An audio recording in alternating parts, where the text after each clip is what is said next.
At the police station, the mystery machine had pulled up there to tell the authorities. "Like it was horrible," Shaggy said. "That Jason guy had pale skin, and he looked like a complete zombie." Scooby imitated the movements of a zombie while Shaggy explained. "And you're saying this was after we arrested Wayne?" the policeman asked. "It's true, officer. The real Jason Voorhees is back on the lake. He even killed Ellen and Tom," Daphne said. The policeman sighed and took a look at them to the holding cell where they had Wayne locked up. "What are you guys doing here?" Wayne said bitterly. "Well, it can't be him," the officer said. "He's been here the entire time." "Because this time it's a real thing," Johnny said. "What are you talking about?" Wayne asked. "Yeah, like the real Jason Voorhees is like at the lake," Shaggy said. "Wow, and you guys said I was crazy?" Wayne said. "What? You don't believe us?" Heather asked. "Of course I don't believe you," Wayne said. "There is no Jason." "No Jason? Wayne, he killed Tom and Ellen," Justin said. "He tried to kill me," Janie said. "Yeah, maybe it's just another person trying to mess with your heads," Wayne said. The kids all turned back and looked at the officer. "But we all saw it, sir," Fred said. "Look, I think you kids just need a good rest. I could call a motel across town for you," the officer suggested. "No, it's okay. We better get going," Velma said. "Good luck with Jason," Wayne taunted. The gang just stepped outside of the police station. "Well, that sucked," Justin said. "Yeah, now what are we gonna do?" Daphne asked. "I don't know," Velma said. Everyone then heard a slight rumbling sound. "What's that?" "Oh, just my stomach. I'm starved," Shaggy said. "Can we, get some food or something?" "Yeah, rude," Scooby said. "All right, I guess we can all use something to eat," Fred said. "But it's late. Isn't every place closed?" Heather asked. "Nope, like Denny's never closes," Shaggy said proudly. As they got all in the car, they didn't realize that across the street from them, the stalking predator, Jason Voorhees, was after them. When the mystery machine drove off, Jason casually began walking in the same direction. At the Denny's, everyone had sat down at a booth table. Johnny, Heather, Janie, and Justin stared as Shaggy and Scooby hammered down the plates on different specials of the menu. "Shaggy, do you think you guys can slow down for a minute?" Fred asked. Shaggy stopped eating so fast.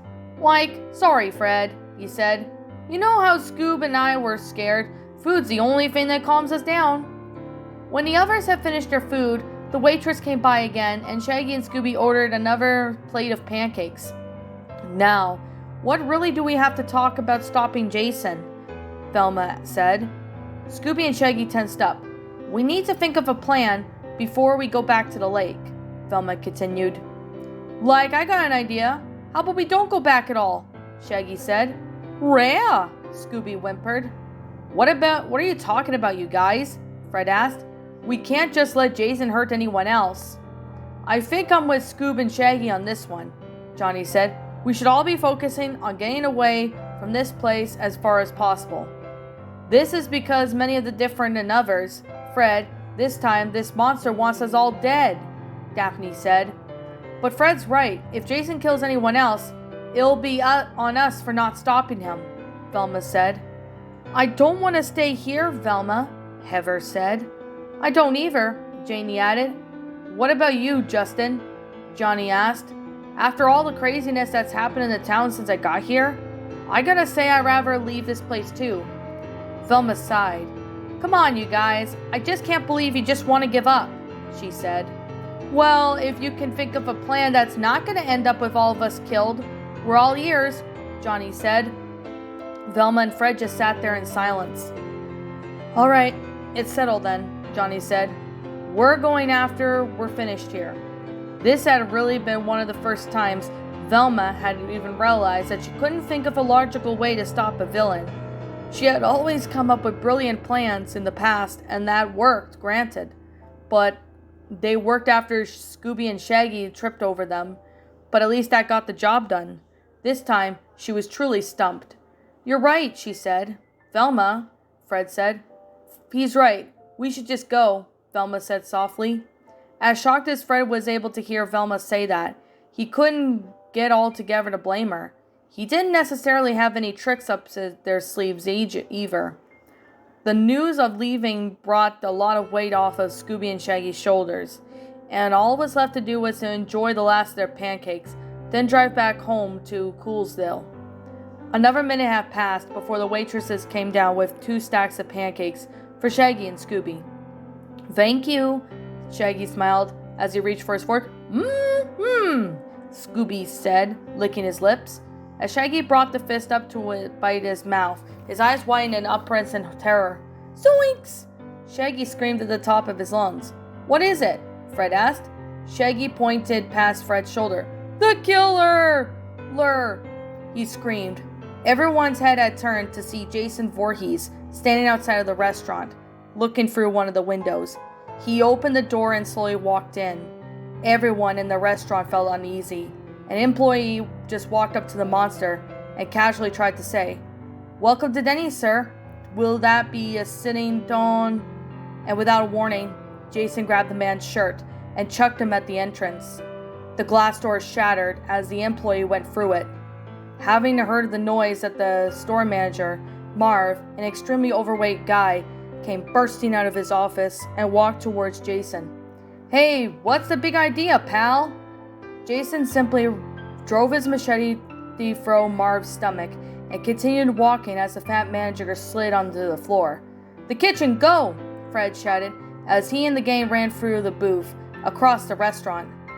Jason slowly scrolled through the diner as if it was nothing and watched as any of the others ran into the back. As they entered the kitchen, the gang got a few shouts for some of the workers.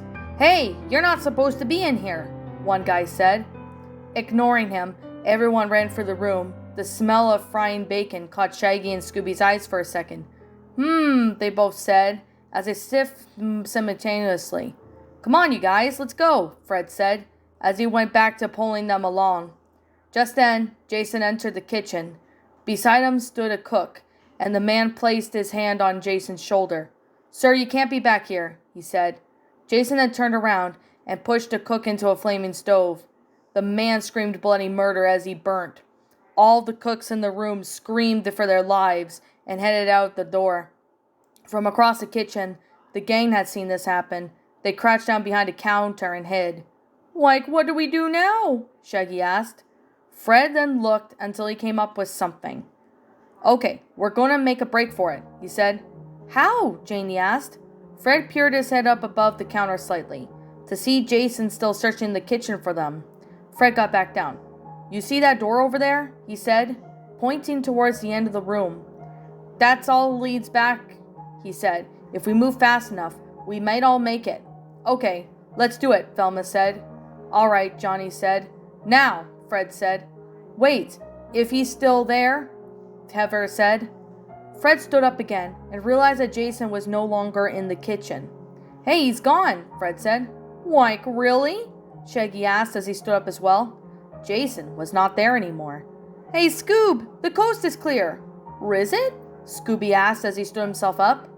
Everyone else stood up and looked around. This was weird. Looks like he's really gone, Velma said. But what does that mean? Janie asked. Who cares what it means? Let's just get the hell out of here, Johnny said. Wait a second, Justin said, before reaching over the table and grabbing a frying pan. Just a little insurance, he said. All right, gang, let's book, Fred said.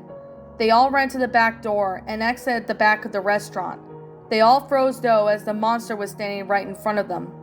The nightmare had just refused to end. Knowing what he had to do, Justin decided to speak. Go, you guys. What? Daphne asked, turning to him. Justin stood in front of everyone. Go, I'll hold them off, he said. What? Are you crazy, Justin? Johnny yelled. It's okay. I'll catch up, Justin said.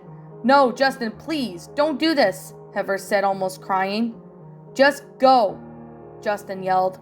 Without any words, everyone obliged and took off from the alley, leaving Justin to face Jason Voorhees alone.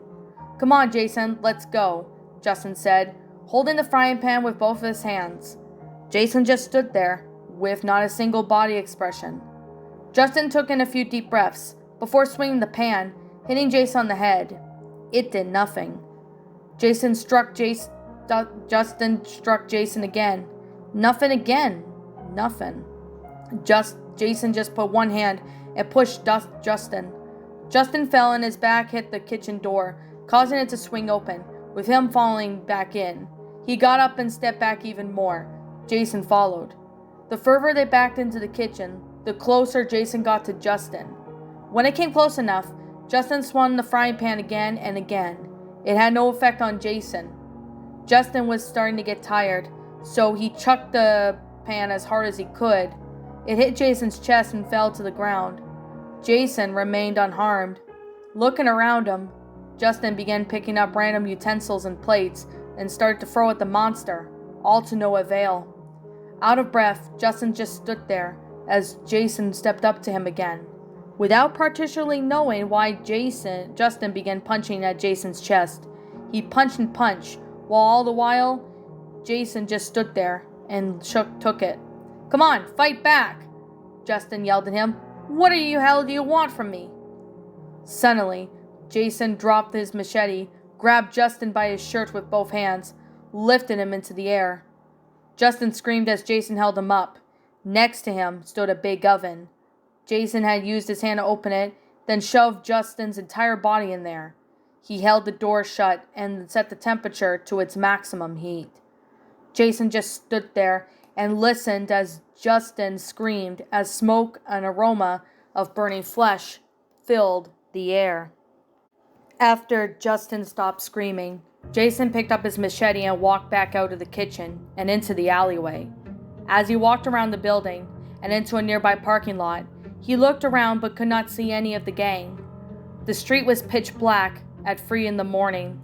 There weren't any cars on the road at night, and it started to get cold and damp, and just about any perfect hour for more killing. Much to Jason's surprise, though, the headlights on the van in front of him may switch on very high. The monster was caught off guard as the mystery machine smashed into him, slammed his back against a nearby tree.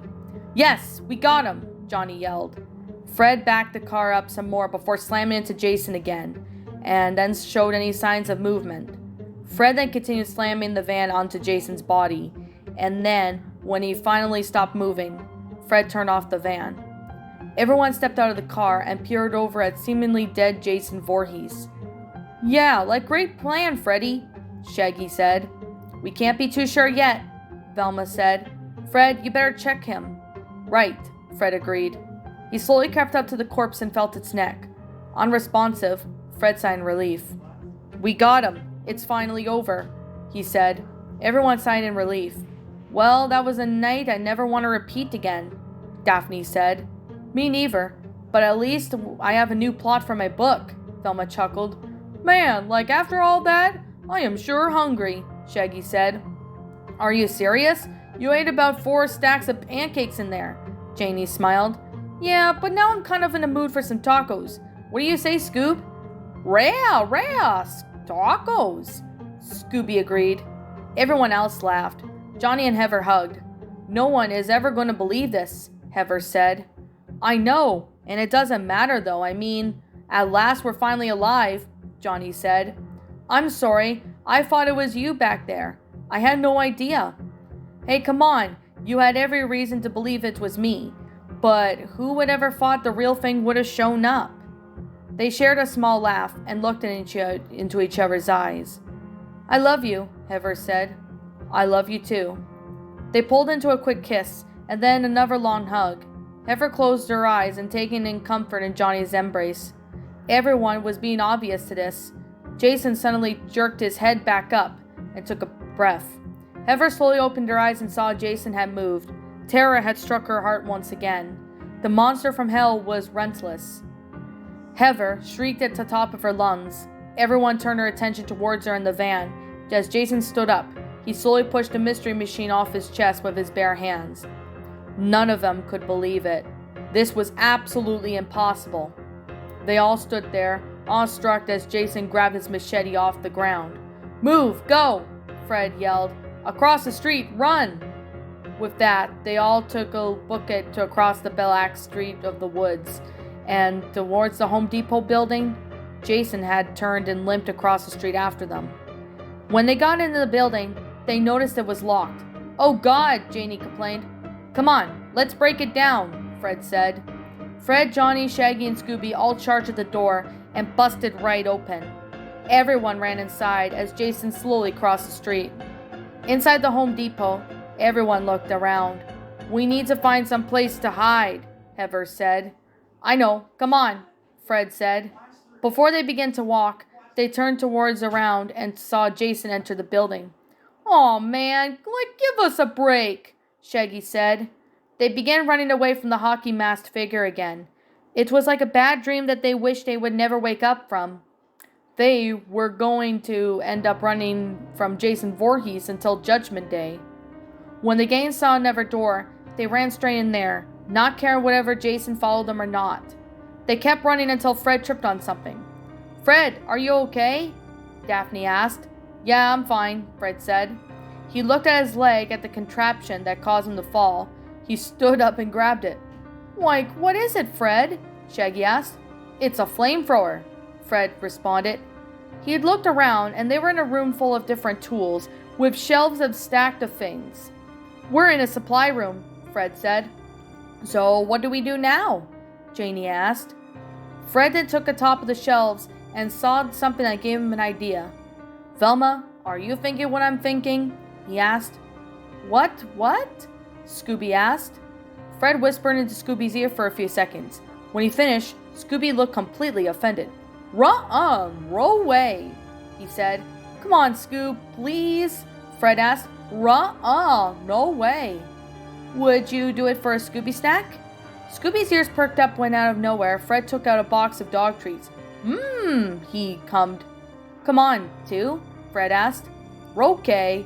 Fred tossed the 2 treats, and the Great Dane caught them and ate them so fast, he barely tasted them. A couple of minutes later, Jason found his way into the supply room and continued searching for his next victims.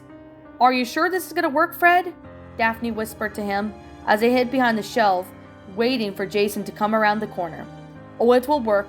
Just wait for Scooby to make his move," Fred responded. Jason moved a little closer to the area where the gang was hiding. It was almost as if he could sense their presence. "Now," Fred said. Then, across from Jason on the other side of the shelf, Scooby-Doo pushed over an oil drum, spilling all of the contents onto Jason. In shock, the monster dropped his machete to the ground.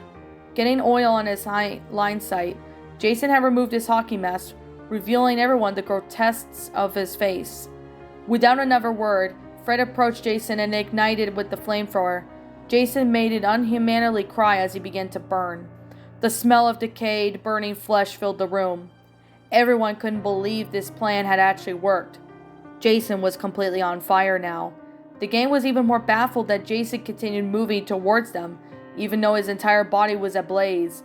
"You've got to be kidding me!" Johnny yelled. Seeing the machete on the ground, Scooby-Doo ran over to it and picked it up. He faced Jason and held the machete up like a baseball bat.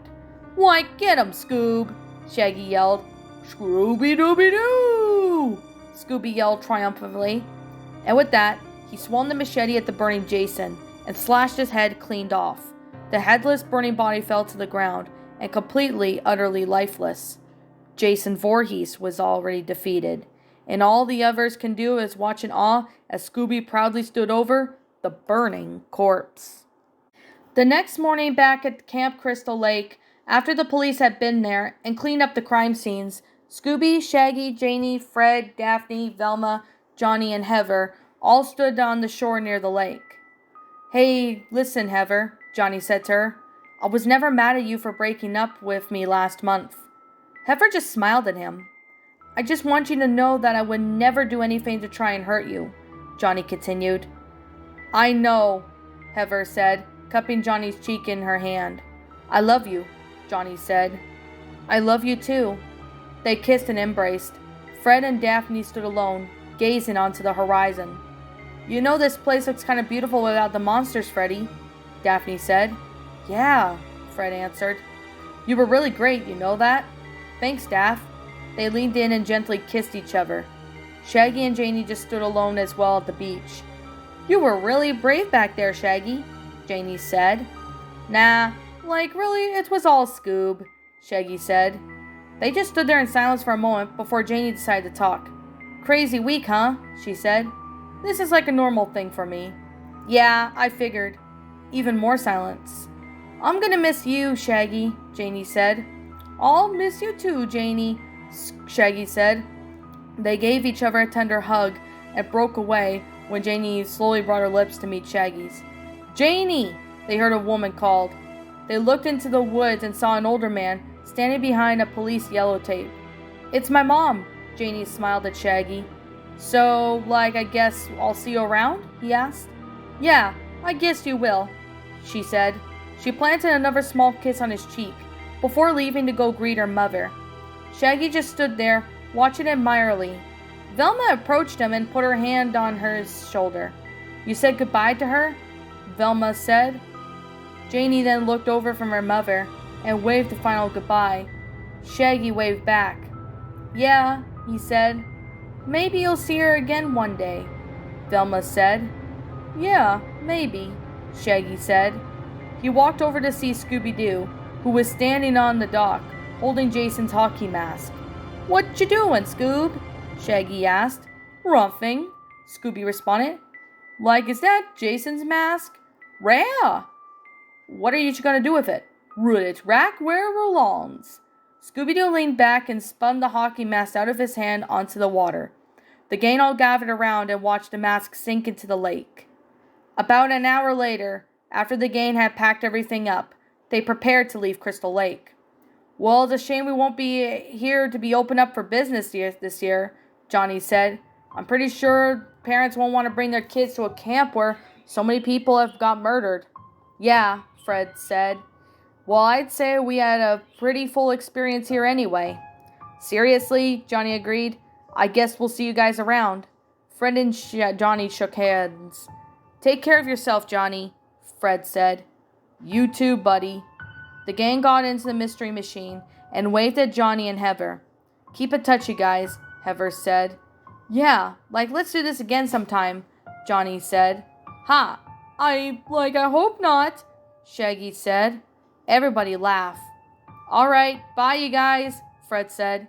He honked the horn twice as Mystery Machine turned around and headed out of the Camp Crystal Lake. Scooby-Dooby-Doo!